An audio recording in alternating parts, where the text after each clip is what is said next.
Welcome back to Matchbook's Weekend Football Podcast. Adrian Clarke and Mark O'Haire are back on board. A busy week, guys. Busy couple of days, eventful couple of days. We started obviously on Sunday at the Etihad 2-2 draw. Adrian correctly predicted Liverpool plus a half. But Mark, you had the draw as well. But Mark, you're on fire with this whole Villarreal angle. You were against them last weekend. You suspected Unai Emery would make some changes. He changed all 11 players at home to Athletic Bilbao. You were on Bilbao as your best bet, and it was an unbelievable Marca win as well, Mark.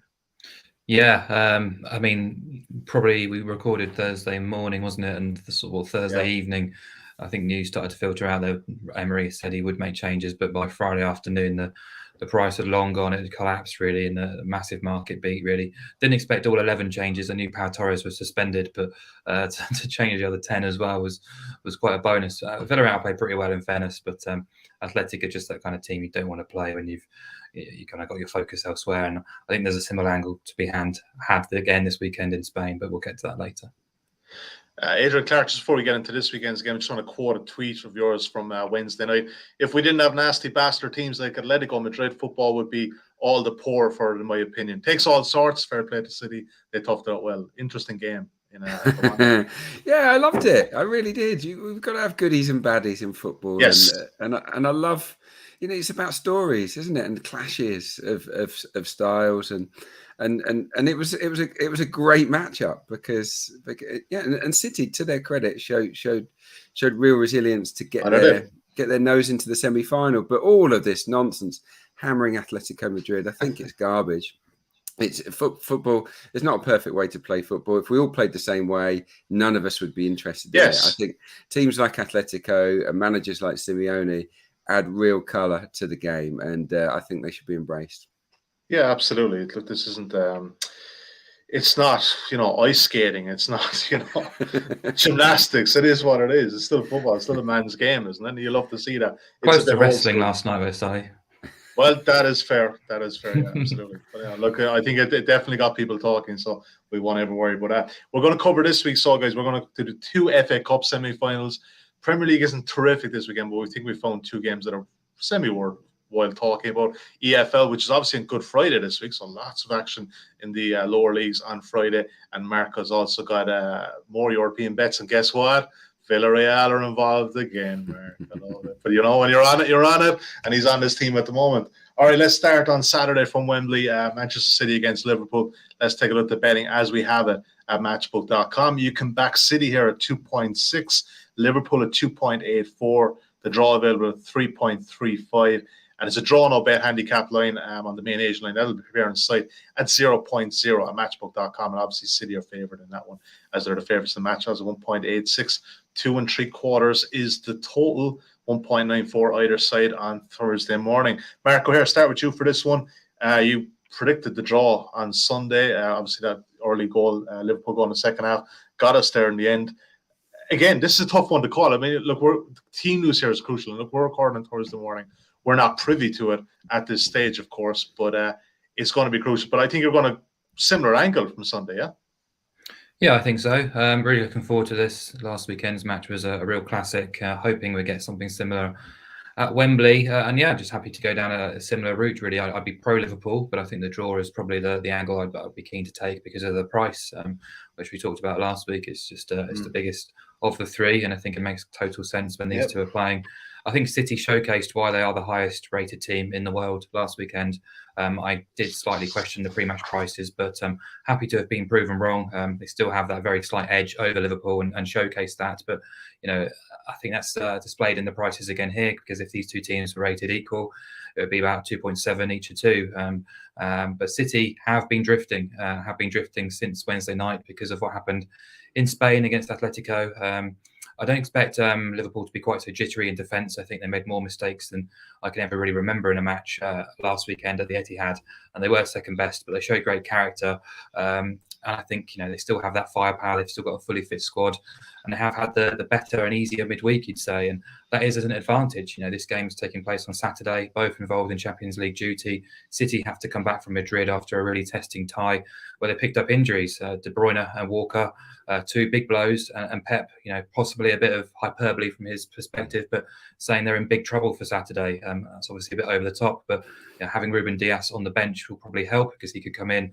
Laporte might be able to switch in at left back and Cancelo across to right back. But if it's Nathan Ake at left back, then I would have concerns about Man City coming up against this Liverpool team. But yeah, you compare it with Liverpool, who had the luxury of a home game in midweek, a cushy first leg lead, able to rest and rotate their squad throughout that match as well. So, I've kind of said it before, when these markets are so tight and so accurate, and they definitely are when sort of the best two teams in the world are playing, it's hard to find an edge to get behind. But this is where I think sometimes the unquantifiables can come into play, and that will be mental and physical fatigue, schedule, obviously injuries we can quantify to a certain extent. But without knowing the team news, I just think rest and recovery can be quite significant. And I think, normally I'd probably be looking for something pro-Liverpool just because they are the lesser of the rated two, and I think they still are more than capable of giving City a game, particularly on neutral territory. So, I would side with Liverpool, but the market's moved probably a little bit too far for me to sort of really get involved. I think you've got to look to the draw no bet now rather than Liverpool plus a quarter.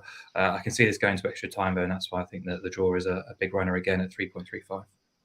Yeah, Adrian, look, it's rare that 6 days later we get to see arguably the two best sides in the world at the moment. Is there anything you saw on Sunday that you can take away for this? Or like Mark said, there's a hell of a lot of doubts with the injuries, but there's one I wanted to pick up on, and I mentioned the Champions League podcast too. When you have Kyle Walker back in there, he covers a lot for any bit of deficiency of pace in the two centre halves, doesn't he? And he's a big loss. He is a big loss, although he was at fault, wasn't he, for the crucial winning goal? And I think Kyle Walker at the far post can be a liability. He switches off, but the positives outweigh the negatives for sure. Mm-hmm. And it's the fact that he's missing means that you could be changing three of your back four positions, and that's a problem, isn't it? I mean, Mark talked about moving, Cancelo to the other side, fine. Laporte to left back, and then someone else in centre half, Diaz in at centre half.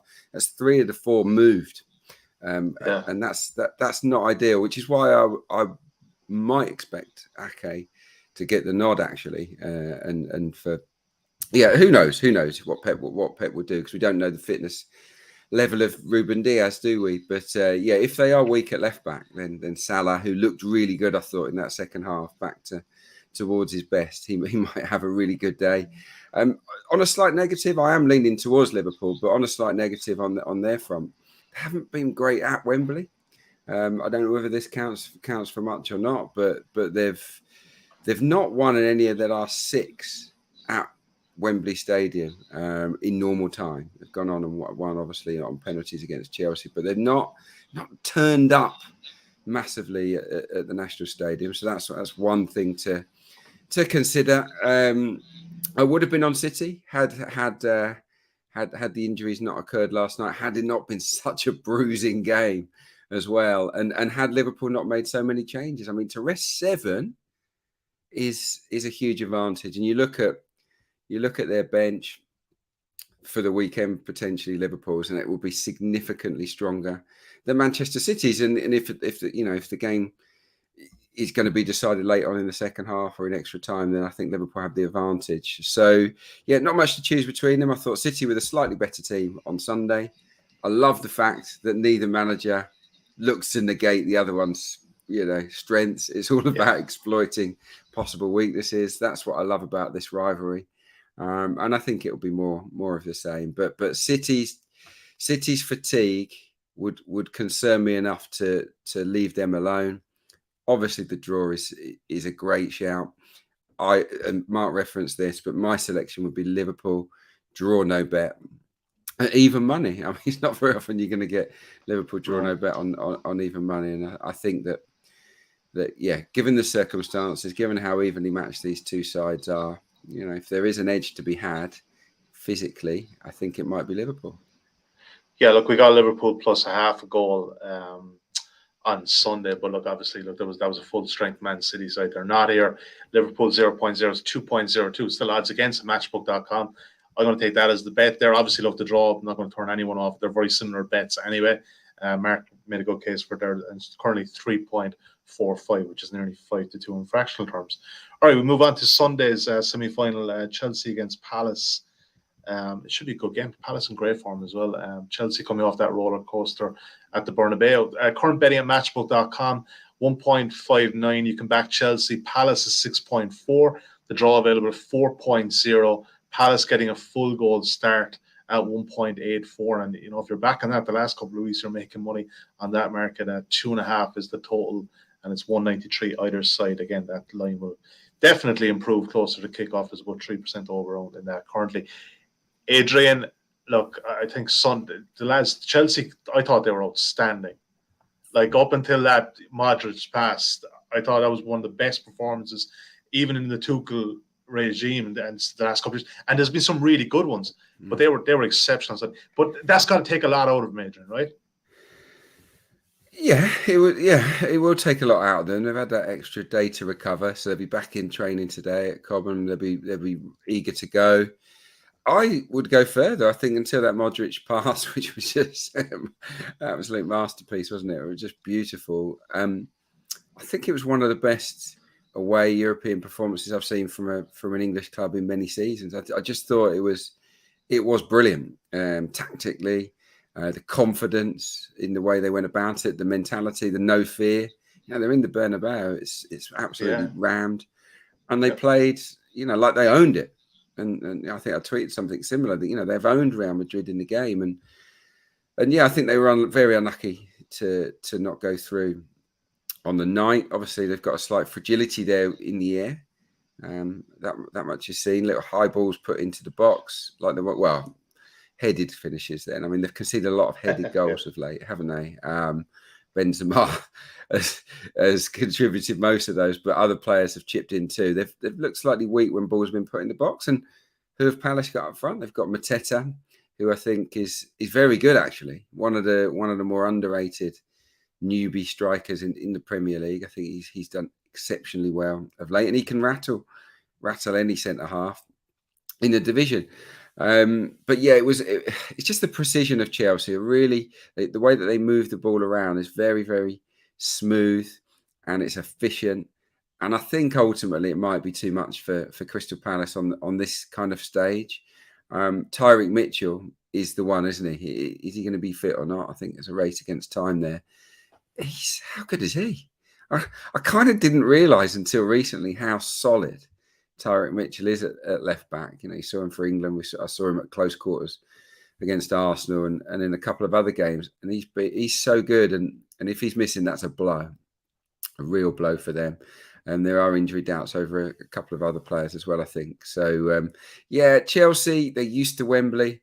Thomas Tuchel is a semi-final genius, isn't he? 11 wins and 1 draw in his last 12 semi-finals. It's not bad, is it?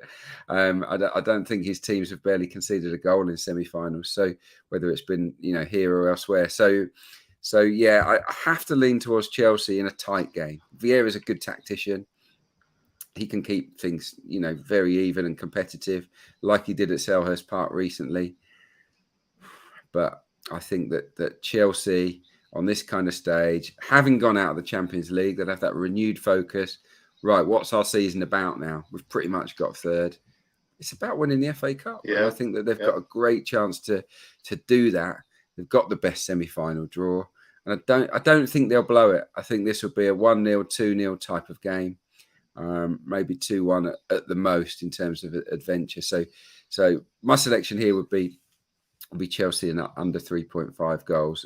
Palace can make a game of it, but I think they'll come up just short. And they're a bloody good cup side, are Chelsea as well. Mark O'Haire, you're thinking this one is going to be a potentially tight and turgid affair? Yeah, I think it will be relatively tight. Chelsea obviously showed what they're capable of in midweek in Madrid. A little bit unfortunate. Thomas Tuchel was understandably disappointed, but he owned up and said we lost because of our mistakes, whether that was in the first leg or the second leg. And that's ultimately what was they're doing. But Adrian touched on his record in cup competitions. His first defeat in a knockout tie that wasn't a final in 17 with Chelsea, and his first defeat in a knockout football match in 28 ties, which is remarkable, really. It kind of just enhances that reputation as being a real strong cup coach. And Tuesday to Sunday, decent recovery time as well, enough to sort of sweep away that sort of mental baggage and the disappointment. So yeah, they can freshen things up. I'd expect Lukaku to be fit and available now as well. So they've got options. Timo Werner's played himself into the team. I think he's been brilliant in the last week, and Mason Mount too, particularly after his no-show really in the first leg. So yeah, this won't be easy still. I don't expect them to roll Palace over comfortably. I think Palace have been one of the stories of the season. Certainly put me in my place because I had them down as relegation candidates, and Vieira is a really risky appointment, but they're on the cusp of a first top half Premier League finish since the early 90s. I think it might be only the third time they could reach the FA Cup final. So tremendous effort, all things considered, considering they went out through a bit of an overhaul in the summer, freshened up the squad of bright young talents being put into the first team. But yeah, they've been competitive when they've played the best teams in the Premier League, bar Liverpool, really. I know they were beaten by Chelsea comfortably on the opening day, but they just started this kind of turnaround really from the Hodgson era. But they went down 1-0 to a very late goal at Selhurst Park in February when they were really competitive. They took 4 points off Man City in the league as well. So this team knows how to grind, knows how to organise themselves when they're underdogs. And yeah, I think they can keep the match kind of a little bit closer than the odds suggest. So I thought under 2.5 goals was a runner at 1.95. You could look at towards Palace with a handicap start, but I think the under 2.5 just kind of allows that 1-0 or 2-0 Chelsea win if that does occur, which is probably I haven't actually looked, but it probably is the correct score favourite coming into this. So 6 of the last 10 Wembley semis have gone unders. Not a major trend, but something to bear in mind. And I just think towards the end of the season, legs are starting to get a bit fatigued. Neutral venue, big occasion. A team as massive underdogs who, it's quite a historic occasion for them too. They'll be quite keen to dig in. And I think last week, Palace lost for the first time in 7 or 8 when they played Leicester. And I think that will be eyes were probably firmly on this FA Cup semi-final. Yeah. 4 clean sheets on the spin before that match too. So they know how to sort of keep teams at bay when needs to be. So yeah, I expect Palace to be competitive. But I thought unders at a shade shy of odds on. I thought it was all right. Good price. Yeah. Yeah, it's not a bad price. Look, Adrian's siding with Chelsea and under 3.5 is his selection at 2.18. But I'm just going to go with under 2.5 here with Mark on this one. Just even the score between you guys at 1.93. Yeah, Conor Gallagher as well is obviously can't play. So that's another player that's big loss. Sort of weakened on the Palace side. Yeah. All right, 1.93 come back under 2.5. Don't forget a full recap of these selections and the rest of the selections to come. You can find at insights.matchbook.com about 2 or 3 hours after recording on Thursday morning. All right, we move on.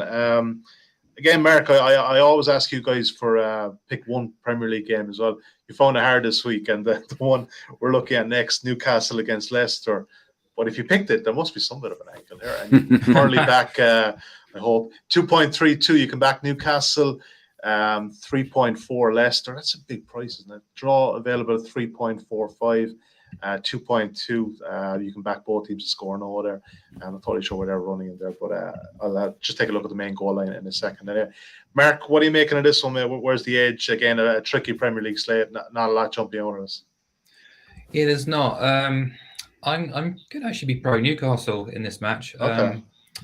Eddie Howe, is quite stern in what he said. He said, survival's not yet been secured, and mathematically it's definitely not been secured. But they started playing. They played reasonably well last week, and I think at St James's Park now there's been a bit of a bond and connection between the fans and the players, and what the project is entailing at the minute. And they're giving out some flags, haven't they, Mark? They have. They've done all the usual bits of fanfare, but it seems to be working. They've won their last 4 at home, and across the whole campaign, they've only lost 4 times in 15 at St James's Park. And if you look at Eddie Howe, he was appointed in early November. Newcastle's points return under him would have them ranked 8th in the Premier League, which kind of goes to show the great work that he's been doing. But at home, they've posted 5 wins, 4 draws, and just a solitary defeat under Eddie Howe. They conceded 12 goals in 10 games at home. Really impressive figures. When you bear in mind, 4 of those came against Man City early on in his tenure, and 3 of which came in his first game against Brentford. So, take out those 2 matches, and it's 5 goals conceded in 8 games at home. So, we've seen it with our own eyes. Really, they've improved defensively. They've become a much more difficult team to break down. There's a positive collective attitude now about digging in, a real resurgence about them. I know they've been a little fortunate at times. I think they've scored 4 or 5 direct free kicks in the last few months, which is unsustainable. But actually, over the last 12 games, I've got Newcastle ranked 5th for expected points. And you can now see the turnaround in those improved performances in the odds that are going off. Sully, you're surprised at the Leicester price there. So, you'd never have got Newcastle at 2.3 at home to Leicester in early November or December, for example. So, I quite like them here. As I say, 1 defeat in 10 at home under Howe. That was Man City. 4 home defeats in 15 all season. They've only failed to score at home against City and Chelsea. I'd expect them to score against a Leicester team who've kept 5 Premier League clean sheets all season, and a Leicester team who have prioritised European competition. They're playing PSV on Thursday night, and last weekend Rodgers said he's got to be careful with his squad, particularly with key players coming back from injury. So Evans and Fofana were rested against Palace. It was a big kind of rest and rotation job going into that Palace game because their eyes are on the Conference League. If they win the Conference League, they get into Europe next season, and that is the priority. He's not said in many words, but read between the lines. It clearly is what Leicester are trying to achieve. They realise European success is something else to go down in their history. So they've only won 3 away games in the Premier League all season. They've conceded 2 goals per game on average when playing away.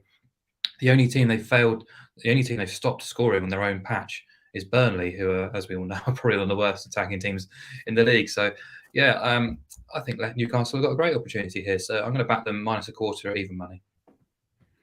You made a very valid point there. I actually kind of negated to mention about the Europa League when I was looking at that price, because obviously there's going to be rotation there for Brendan Rodgers' side. Adrian, what are you making of this one?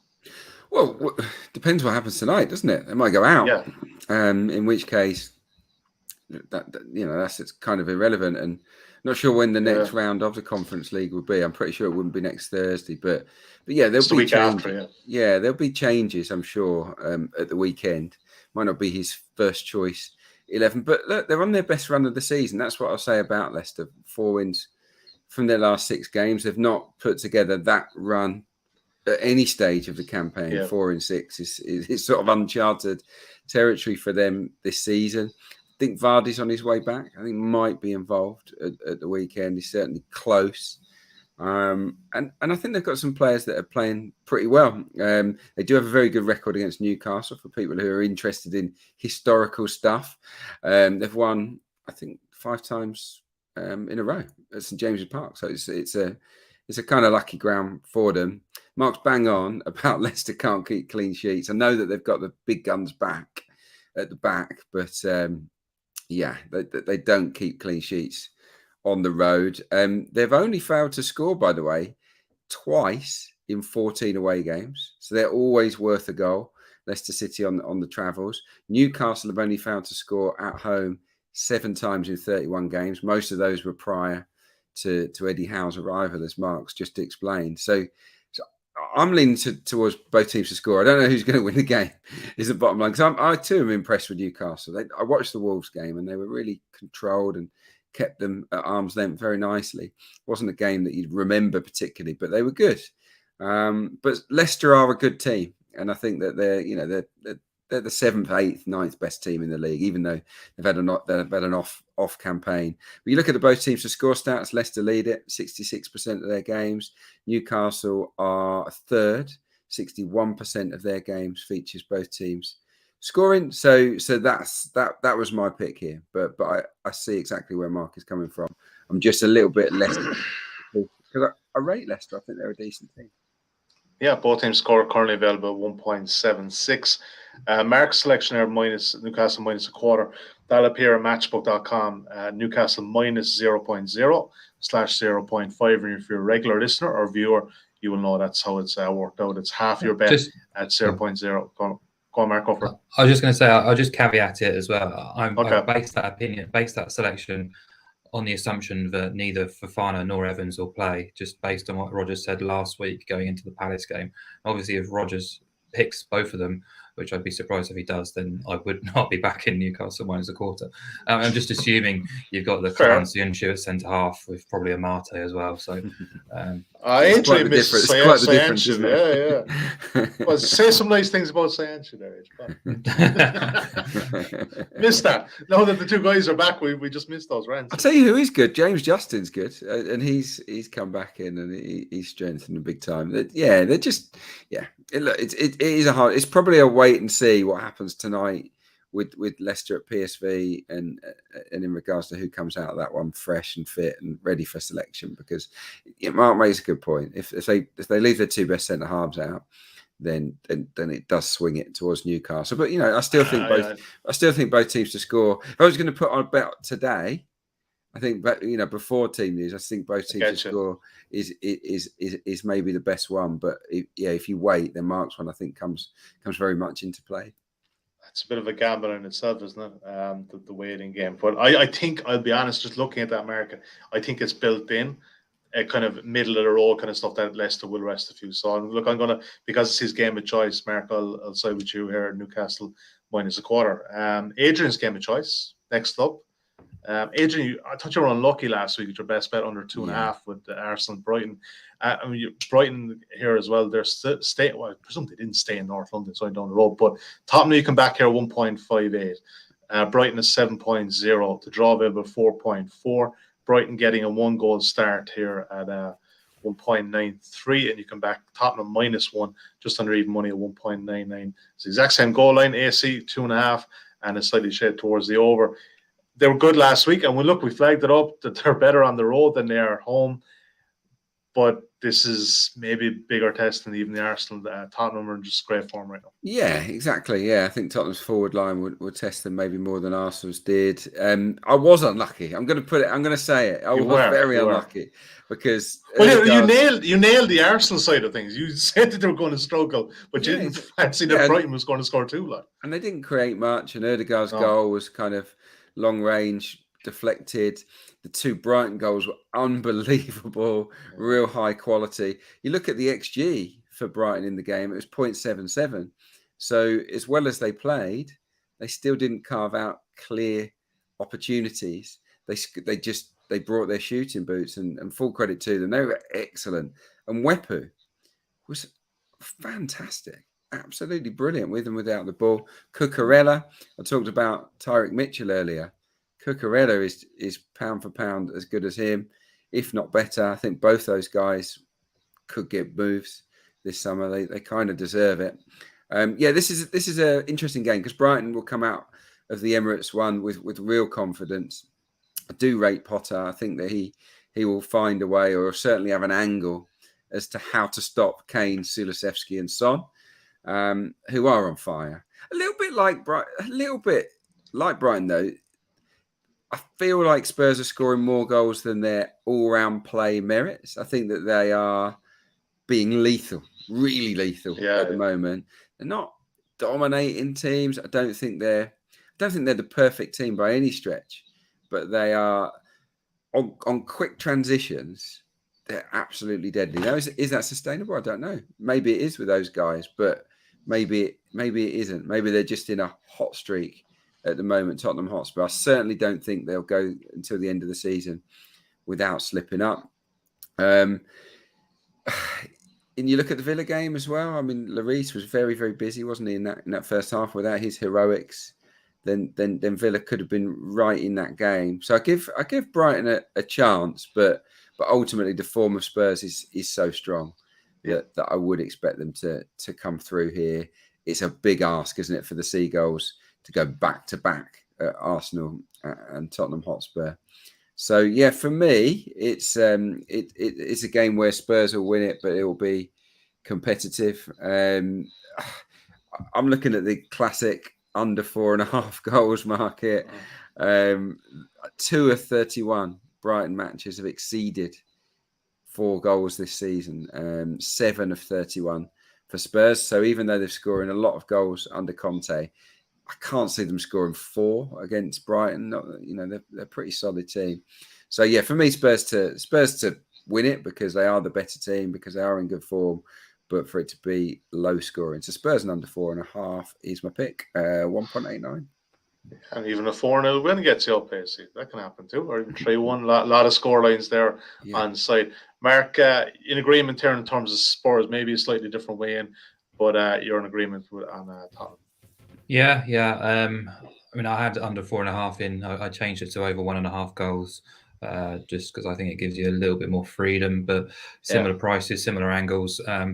Brighton, I think the stat going around before the Emirates is they'd scored 1 goal from 102 shots, and then they scored those 2 goals at the Emirates. It's just how it goes really in football sometimes. But that was only their 4th Premier League win since mid-September. So I think irrespective of their ability to be competitive and stay in games and avoid defeats, that's a really wretched return for a team who are sat 11th in the table, and probably a reflection on the Premier League this season. But I mean, they do tend to stay in games, particularly away from home. Adrian's outlined that brilliantly over the last 2 weeks and so. But they can be a speed bump for Spurs for sure. But I think Tottenham in their current flow, they're just in a great place right now. And I know the first halves against Newcastle and Villa were below par and were vulnerable in both of them. But the second halves, night and day, really, so clinical, so ruthless. And I think the way in which they come out of both those games, just feeling great about themselves, and those 3 players in forward areas, been superb defensively. They're not infallible, but they have improved. Midfield has got a great balance about it. Doherty's injury will be a bit of a blow. But you step back, they are the top scorers in the Premier League this calendar year, 3rd best team in terms of points and expected goals process under Conte, 7 wins from 10 at home under Conte, scoring 27 goals. They scored twice or more in 9 of the last 10 at home under him. So I thought Spurs and over 1.5. Brighton have actually gone over 1.5 and 13 and 15 away. They've conceded in 12 of those. Spurs home games average 3.2 goals, 13 of 15, also went over 1.5. So you basically back them by any scoreline that's not 1-0. I thought that was reasonable.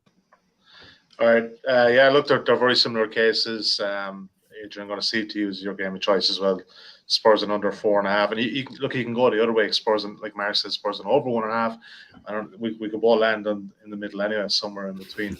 And the price of 1.91. Adrian, great job. Okay. Very quick recap of those before we get to EFL and best bets and European bets as well, of course. Liverpool drawn a bet with Japan side 0.0, 2.02 on Saturday's semi-final, and the other FA Cup semi-final, Palace and Chelsea were taking under 2.5 at 1.93. Newcastle minus a quarter of a goal at 1.93. Spurs and under 4.5 at 1.91. Insights.matchbook.com. We'll give a full recap of that. Adrian, to the championship on Friday, of course. Good Friday. Great to see it. I think this is a great idea, having all of the EFL games on Friday. Sheffield United very much in the promotion hunt, minus 3/4 a goal against Reading, who are at the other side of the table. As soon as I saw this game, I mean, Sheffield United have got 2 very winnable games across Easter. They've just into the playoffs, and I think it's a great opportunity for them to sort of cement their spot. Sheffield United on the Heckingbottom have been really, really good. 18 clean sheets. That's the most in the Championship, and in their last 8 home games, they've conceded 2 goals. So they're pretty hard to breach. Up front, McBurney's back in the team playing well. Gibbs White is a player. Morgan Gibbs White on loan from Wolves. One of the best players in the Championship, and he's in a really, really good vein of form. Sheffield United haven't lost at Bramall Lane since before Halloween, so it's a long way away. And of their home wins, 7 of them have been by 2 goals or more. So it's been, the archetypal fortress, really. They've only really dropped points against the sort of top teams, and Reading aren't a top team. Paul Ince has sort of just about got them over the line. He's done okay, actually. We laughed at the appointment, but he's done fine. They actually won at Fulham, Reading. They won and they drew at Bournemouth, the top 2. But apart from that, they've lost every single away game against top half opposition this season. They're not great travellers. They're not great at the back. They'll always give you chances, Reading. So for me, Sheffield, to have the opportunity to back Sheffield United here at an okay price, for me, that one stands out. So obviously they're too short to back on the nose, Sheffield United. But with this handicap and their definite ability to win the game by more than 1 goal, I'm going in on minus 3/4. All right, good case made there. League One, I would say this is a relegation 6-pointer, but let's be honest, I think Crew are down. But this is a big game for Wimbledon. You like both teams to score in this. Well, they are down. They got relegated in midweek. So I didn't work the match there. Sorry, Adrian. It was close enough. Exactly, they're down, and they've sacked their gaffer, David Artell. So my thinking here is that the pressure's off, Crew. I don't have to worry about it anymore. You know, caretaker in charge. Often, I'm not saying that they weren't that they were unhappy or anything, but players can be a bit more liberated where you go out and just go out and play and have a bit of fun for once, because they've been under so much pressure. They can't keep clean sheets, Crew, in 42 matches. So I fancy them to score. They've scored in 13 of 21. Wimbledon, there's a lot of pressure on Wimbledon, who are struggling to keep clean sheets themselves. So yeah, I think Crew will score, but then Wimbledon are up against the weakest team in the division, and they will absolutely identify this as a game they must win. They've not won in 24 games. They're on the worst run ever, and somehow they're still in the mix to survive AFC Wimbledon, because of the teams around them haven't been very good either. They will see this as we have to win, and they will go out there with a real attacking mentality. And I actually think the new manager, Mark Bowen, has improved them. He's gone with 2 up front, 2 young guys, but they look more dangerous. They can't keep clean sheets either, by the way, 5 in 42. So in a roundabout way, even though these are 2 weak teams that have had a lot of blanks this season, I think Crew liberated, AFC Wimbledon desperate for goals to win the game. I think both teams will score here, and I think the price is quite good. 1.96, I think is very reasonable for all the things considered. Mark O'Haire to La Liga, and I ruined the surprise earlier in the show. Villarreal take on Getafe this weekend, and we may not get 11 changes, but I would bet the over probably 7.5, 8.5. And not only just that, Mark, just that emotional roller coaster coming from Bavaria during the week. Realistically, I don't think they can really qualify for Europe off the back of La Liga. So all of the eggs in the Villarreal basket, they're all going to the Champions League basket. Yeah, 100%. We've touched on both Getafe and Villarreal a few times now in recent weeks, and Getafe due to their resurgence under Quique Sanchez-Flores, and Villarreal for exactly the reasons you've outlined there, being focused on the Champions League, and shifting focus away from La Liga. Obviously pulled off that masterclass against Bayern in midweek, and they'll have soaked up that success. So yeah, I do expect them to rest and rotate, which immediately makes them a much less attractive proposition going away to the Coliseum. But also, as you've mentioned there, the psychological aspect of needs to be considered as well, because I think they'll be walking on water, even players who weren't involved on Tuesday night. It's a huge achievement for that club, but to transition themselves straight back into the bread and butter of the league is difficult. How do you kind of bring yourselves back down to earth after a historic and sort of draining performance? It's difficult. So Getafe, like Athletic were last week, are really awkward. They're not the kind of team you want to play when you're not completely on the job. They are in the middle of a relegation fight, but that kind of does them a disservice, really, because we talked about them before their game against Mallorca at the end of March, which they duly won. Their record since the end of October: 7 wins, 8 draws, 6 defeats. Beaten at the Bernabeu last week, but no major crime. The majority of their best work is done at the Coliseum under Quique. 7 wins, 3 draws, 0 defeats on home soil. 7 clean sheets in that spell. They scored 18 goals, even turned over Real Madrid at home.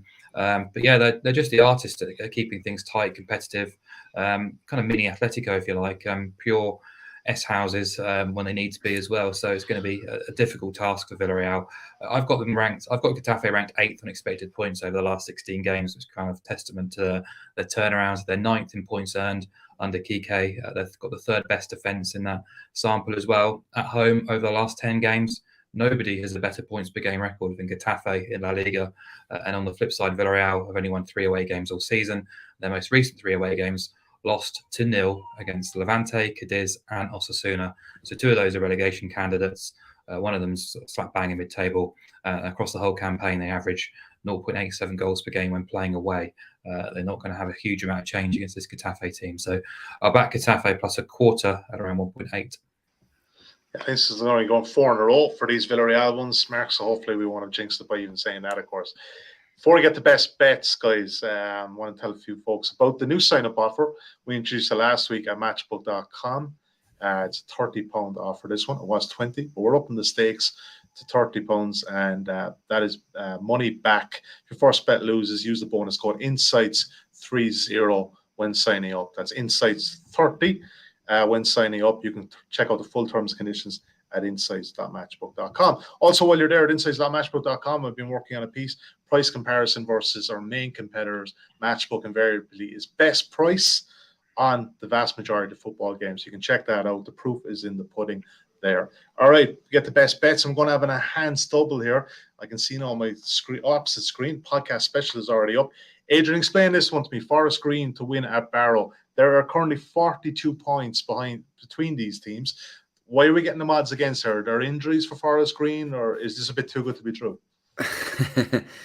Good observation. I mean, the price is an absolute standout. Yeah, they've not been in the best of form, Forest Green. Actually, across the last 11 games, they've not scored more than one goal. But they are a very tight side at the back. They don't give a lot away, Forest Green. They were sensational for the first half or 2/3 of the season, and they have dropped off a little bit. Jamil Matt is not scoring goals. He's on a barren run, and Stevens, the other main striker, is out injured. So this is why you can get them at odds against, but they are still a significantly better team than Barrow, who have lost 4 in a row. Phil Brown's come in, and they are really struggling. They've only had 3 wins from 20 at home. That's a really, really poor home record for Barrow, staring down the barrel of relegation. And for Forest Green, they're the best away side. Even though they've hit a plateau, they've lost 1 away game all season out of 19. So you're going to get value for money out of this bet. I would imagine they are unlikely to concede. If they concede 1, that will probably be your lot. And I think that they're due a performance, Forest Green. They're an outstanding side. This is a great fixture for them. Get it done and dusted in terms of automatic promotion over the Easter period, and to face a Barrow side that's kind of on its knees. I think is a wonderful, wonderful opportunity for Forest Green. So that's my shout here. Just on the nose, you could pair it with under 3.5 goals, because Barrow do not give much away. Hardly ever actually do they concede more than 2 goals, Barrow. But yeah, Forest Green and under 3.5 stretches it to 2.58. But I'm not going to be too greedy here with best bet. Just Forest Green as they are, please. You'd be absolutely sick if they won 3-1 or 4-0 after making that case and the price that it is. No, stay away from it. 2.04. I know. Look, it's a good option if someone wants a bit of a bigger price, but we ain't going to do that. Mark O'Haire, your bet comes from France. Both teams to score in Saint Etienne against Brest. Look, I think Saint Etienne, unbelievable history in this club, but they're right in a relegation dogfight right now, right?